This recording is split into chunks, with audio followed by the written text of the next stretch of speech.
Hi, Cal from BHP UK, and we've just been working on the Hypermotard. This is a Euro 5 bike. We do offer a posting service for this ECU. I'm just going to show you quickly how to get that ECU off. It's a fairly simple task. All you need is a Torx 40 to remove your seat, and then you're going to need a 3 and a 4mm Allen key. For the bolt at the back of the fuel tank, you're going to need either a cranked hex key or a ratcheting hex key, a short reach one. This does make life a little bit easier because it saves you having to pop the key in and out. But it is a fairly straightforward task, and I'm just going to talk you through it now.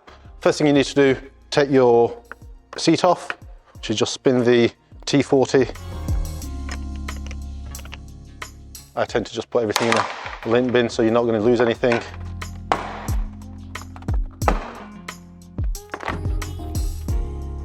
The next thing we've got to do is remove the side pods. They're just one 4mm hex bolt at the back, one for each side. Spin those out. Now just be careful, these are a little bit longer than the next ones we're going to remove, so just keep them separate. With those two done, we can remove the top pod. So you've just got the two bolts at the back and a couple of pushing grommets at the front. So just ease that off there. And then we've got two more size 4 hex. These are the shorter ones, so it's the shorter ones at the front, slightly longer ones at the back. That releases your pods. You just release it there and then gently push it forward.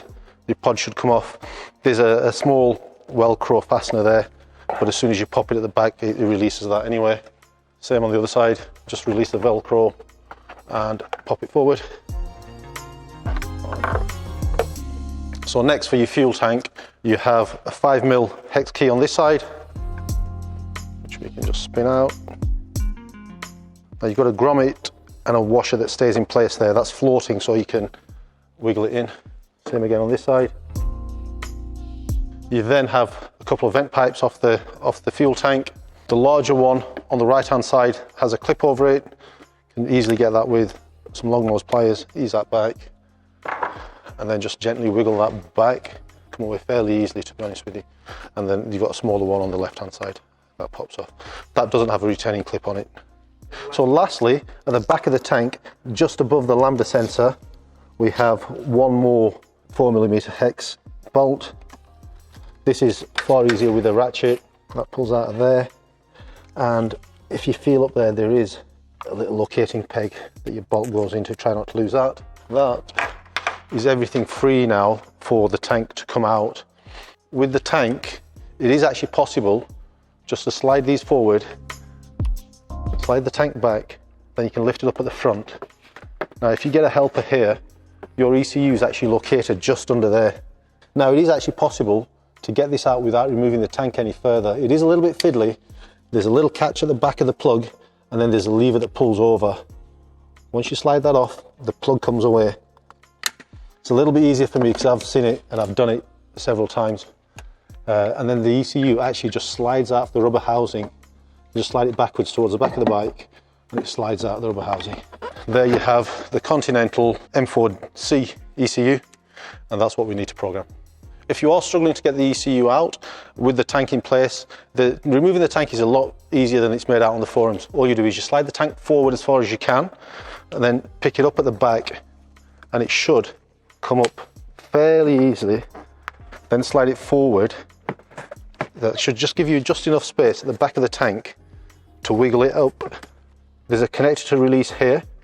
You just push the clip back on the connector and it should slide off like that. So you slide the back of the tank up now, and then it should come backwards towards you. You do have the pipe for the fuel. You can actually leave that connected up and the tank will wiggle out. Underneath there. Yes. I like to cover the back of the bike with either a wing cover, or you can use a towel, and then you just spin the tank round and place it on the bike. That saves you having to disconnect the fuel pipe. Make sure you swing it round one way and swing it back the other way. Don't swing it around in a full circle because you will then crimp your pipe up. That takes us to the ECU. There's a small clip there that you need to push down. You can push it down with your fingernail or a small screwdriver and then push the lever forward, and that's what releases it. Once you've done that, you just push that forward, pull that out, and the ECU should slide back. It's in a rubber sleeve, so it's going to be a little bit sticky to get out, but it just does slide out like that. We tend to do it without taking the tank off. Now you've seen that, it might be a little bit easier to do that. Refitting the ECU is a reversal of taking it out. So you just slide it into the rubber housing. Make sure your lever is all the way down, otherwise you'll not be able to put the connector on. Push the connector on and then lever it back.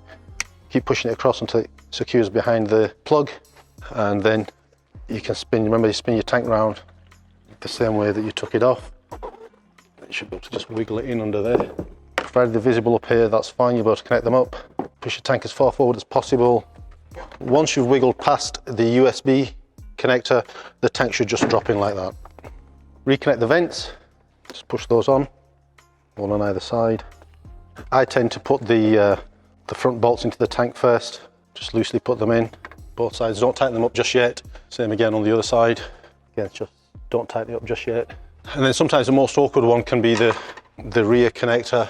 Oh, this one's been particularly kind to us, it's just dropped straight in. But this one can be a little bit more awkward sometimes. Then nip the bolts up at the front of the tank. Again, you don't have to apply a huge amount of torque. Fitting the pods is the reverse of taking them off. Push the front lug in, it just should slide in there fairly easily. If you're forcing it, it's not in the right place.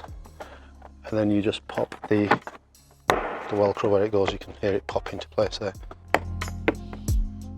Just pop the 4mm hex bolts back in. Remember, it's the short ones at the front. Just a tiny little bit of lube on the plastic pins, always makes them slide in a little bit easier. And then it's the longer bolts, 4mm again. At the back, 4mm hex key just to, and that just leaves refitting of the seat.